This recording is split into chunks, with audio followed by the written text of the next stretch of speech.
What's up guys, this is Jay and welcome to 646 and 590 the rack guide. So to start off, you want to follow the path that I'm about to take. If you are the DPS, you want to stick all the way to the right and almost hug the wall so you don't unnecessarily pull aggro. I'm just ensuring that my teammates are safe, so I'm pulling like everything in the area. You might not be as tanky as me, so you want to be a little closer to the right and not pull as many mobs. Buy scrolls. And yes, don't forget to buy res scrolls. I usually just carry a stack of 20 with me. So if you're the tank, you want to make sure you walk by this area over here because there are stealth mobs here. You want to make sure you pull them. And if you're a DPS, you just want to make sure you don't stand in front of the tank or near the tank, or you might pull those stealth units on yourself. If you're the tank, you want to die at about here. If you're a DPS, you should be in that little that little corner where you see my friends are at. Some people might just run to the next room like you saw my rogue friend there just do. So after you res the tank, you should sleep the mob standing directly in front of the door. There's a patrol who comes here once in a while. You can also sleep that. Just wait for it to walk away. Or you could wait for it to walk away.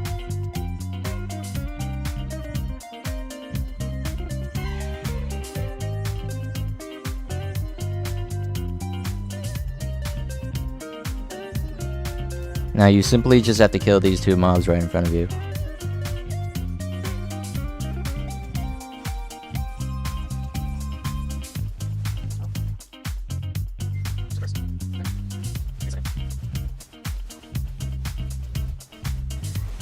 Now right in front of you there are 4 invisible mobs there. You want to hug the left wall. If you're the tank, pull the mob in front of the portal. It can't be sleeped, so you have to kill it. Pull it and then run back all the way to the corner. And make sure one of your DPS members gets the first interrupt on his skill. If you don't, he'll jump back and your melee DPS won't be able to hit him unless you want to risk revealing the invisible units. You see this range shot? That's what you want to interrupt. He may try to cast it multiple times, so be sure to interrupt each one. It's possible to pull this mob all the way down the stairs without hugging the left wall, but the tank doesn't have the range to do it without aggroing the invisible units. These stealth units have kind of a random spawn, so you might pull aggro if you try to pull it as a tank. Very rarely, but once in a while, even if you hug the left wall, you get an unlucky spawn, then you're just gonna have to kill the stealth units. For this area, you don't want to do what I'm doing. Every time you go in, the knights will always be in the same position, so you want to hug the left wall and walk all the way to the end and pull the black knight instructor there. Kill it, kill a knight, kill the other black knight instructor, kill the other knight.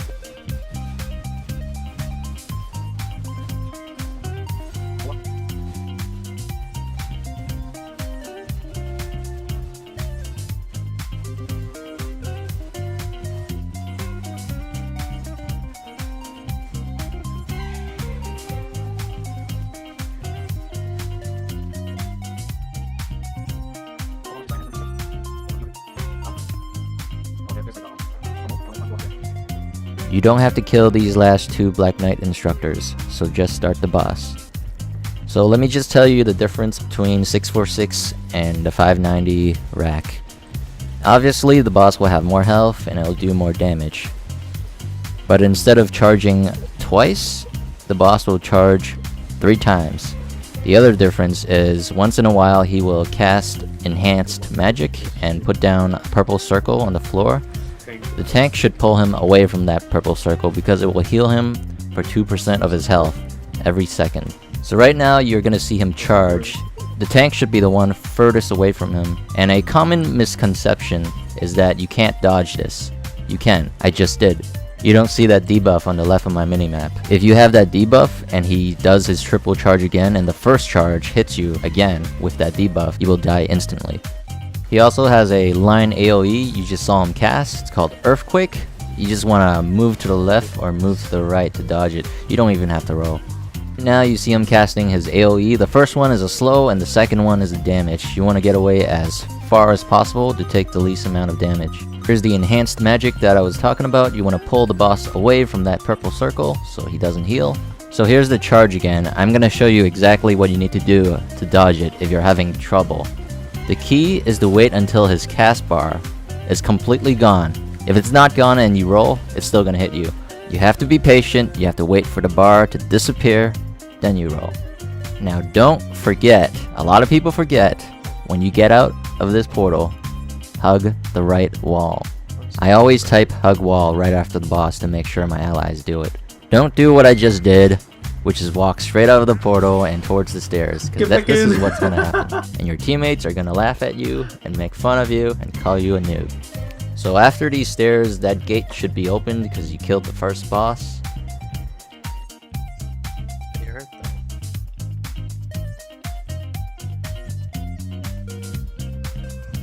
Everyone should focus their damage on the alarm. The alarm should die first. AoE the mobs afterwards, because the alarm will constantly spawn more and more mobs if you don't kill it, like the ones you see right now. If you have an AoE stun, you might want to save it for when all the mobs are together. The melee DPS might want to watch out because 2 of these mobs have an AoE move that does quite a bit of damage, so you either want to interrupt it or roll away.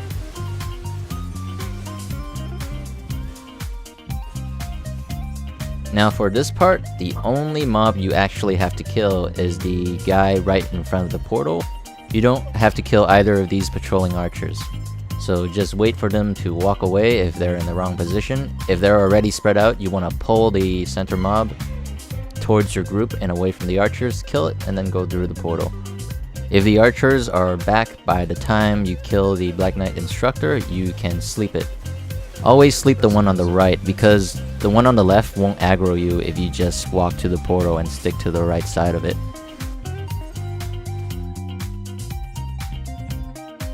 Now for this part, if you're the tank, pull the guy on the left. You might as well pull these knights right there too, and proceed to the right cube. Your DPS members should be activating them as you go. If you're the DPS, you should wait a few seconds for the extra skeletons that will spawn on the cubes after the tank pulls the mage, because they will spawn, and if you're on them, you will get aggro. If you're the tank, you want to just follow this path I'm taking and activate every single cube. Now I just want to remind everybody, this is not World of Warcraft or some other MMO you're playing. Being in combat doesn't mean you can't go through the portal. If you get a ding from the mob, then the portal is locked to you, or if you get damaged, then the portal is locked on you. If you avoid the ding, which means another mob has aggroed on you, or damage, the portal will be unlocked for you. As you can see right now, the blue portal. You don't have to die. I always go around in a loop back to the right stairs, so the mobs are behind me and not, in front of me, between me and the portal, so I can go to the portal without being hit. I recommend, if you're the tank, to save your green soul skill so you can walk a little faster than mobs so they can't hit you. Now there's multiple ways of doing this next section. If you're with random people, I guess it's up to the tank. He can open these gates one at a time, go back to your group members and AoE all the mobs, or, which is what I'm doing, have a second party member open the second gate and a third party member open the third gate. And at the very end, when everyone is out of the poison and out of the third gate, the tank will use his AoE taunt, and everybody uses their stun and their AoE and kill everything so no one has to die. Keep in mind, if you're the tank, you're probably gonna have to use a potion because you've taken a lot of damage from the poison and you're taking a lot of damage from 3 groups of zombies. Now if you're the tank, just follow the route I'm about to take. You see this patrol right here, the Glutton Torturer? He's not always there in the correct position. He might be a little further back.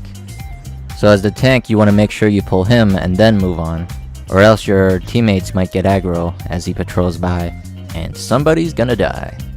So you guys see those green squares with mist floating out of them?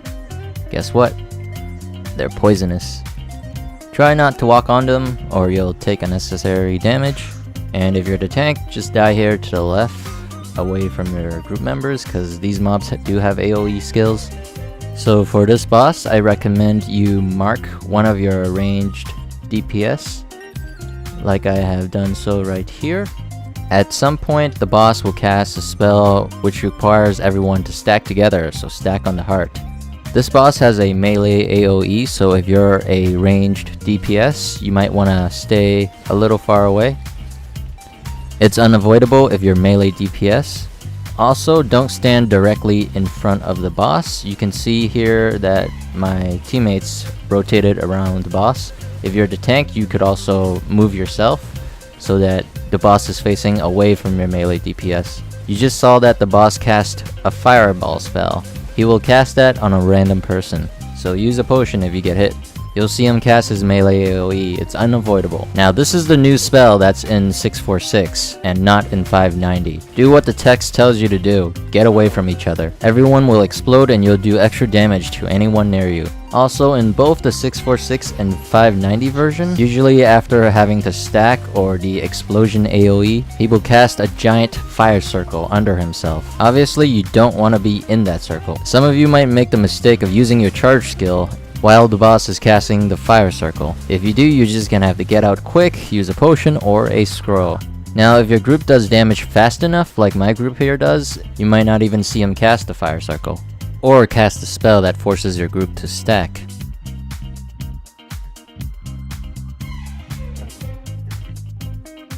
Now the last boss is exactly the same as the first boss, with one difference. At some point he'll summon 2 to 4 mage engines, 2 if you're doing the 590 version, 3 to 4 if you're doing the 646 version. So now he's doing the same AoEs, the slow and then the damage. Oh fuck. And yes, That the was not earthquake good. too.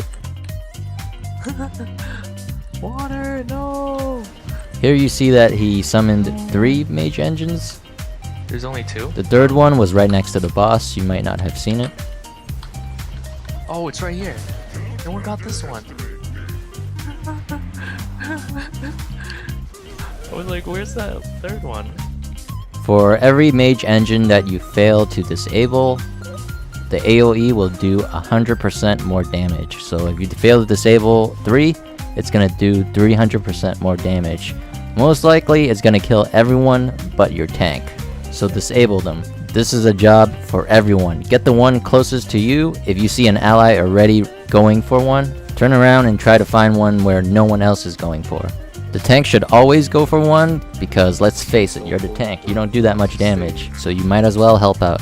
And here again, just like the first boss, you're about to see him cast Enhanced Magic. It's going to heal him for 2% of his health every second if he's standing on it, so pull him away from it. That is it for this boss and the rack 646 and 590. This is Jay, and thank you guys for watching. Please leave a like on the video and subscribe if you want more content like this. But as always, Jay signing out.